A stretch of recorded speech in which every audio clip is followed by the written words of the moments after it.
ជំរាបសួរអ្នកនរគ្នាខ្ញុំធីម៉ូថេអ្នកនរគ្នាបងប្អូនមួយចំនួនគឺគាត់បានស្គាល់ខ្ញុំហើយ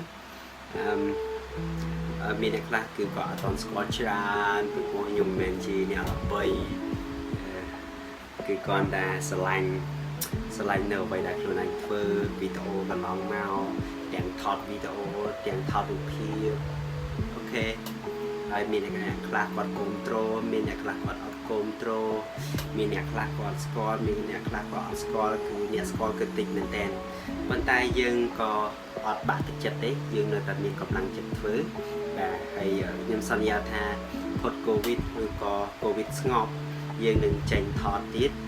នឹងចេញថតជាវីដេអូឬក៏រូបភាពជាមួយនឹងយុវជនដែលជាក្រុមដែលយើងនឹងថតបាទឥឡូវនេះយើងមានកាមេរ៉ាយើងមានឧបករណ៍តិចតួចបាទមិនទាន់គ្រប់ទេប៉ុន្តែនៅខ្វះធំគឺយើងនឹងខ្វះ laptop ដូចចឹងដើម្បីនឹង edit ឬក៏រូបភាពអញ្ចឹងអ្នកនរគ្នាសម្រាប់ថា COVID នឹងស្ងប់ហើយយើងនឹងចេញថតវីដេអូឬក៏ចេញទៅណាទៅណីអញ្ចឹងថតឲ្យបានច្រើនអ្នកនរគ្នាបានមើលវីដេអូខ្ញុំកន្លងមកហើយគឺភាគច្រើនខ្ញុំធ្វើតាក់ទងទៅលើបងប្អូនជាដើមទៀតទេទី1គឺភាសាទី2គឺឈុតសម្លៀកបំពាក់ប្រពៃណីជនជាតិដើមភាគតិចបាទហើយមួយទៀត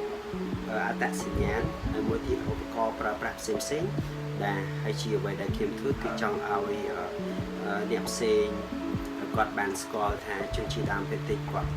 មានអ្វីខ្លះគាត់ធ្វើអីខ្លះអញ្ចឹងណាអ្នកនរគ្នាដូចជាខ្ញុំបានធ្វើកន្លងមកអញ្ចឹងទាំងវីដេអូទាំងរូបភាពគឺភាគច្រើនខ្ញុំបដោតទៅលើ